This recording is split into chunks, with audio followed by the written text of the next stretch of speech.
Ang galing ng pamamaraan. Mami. Tipid tayo dito. Ay pa. Ang galing ng pamamaraan. Wala na, video ko na.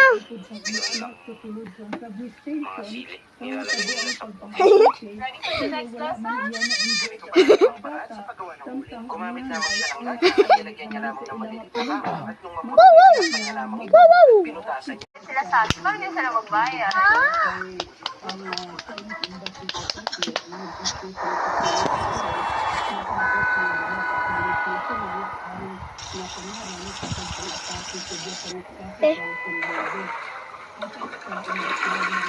Video na naman kami.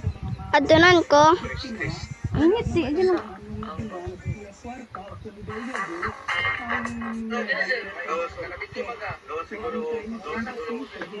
Hello po, pwede mag-tanong. Ano sa English diskarte? Diskarte Tagalog, pati in English diskarte. This, any idea po? Like Discarded. Discarded. Wait. Yes po, diskarte. You know diskarte, right? Diskarte. So, ano, Style mo, diskarte sa English? Diskarte Tagalog. Okay?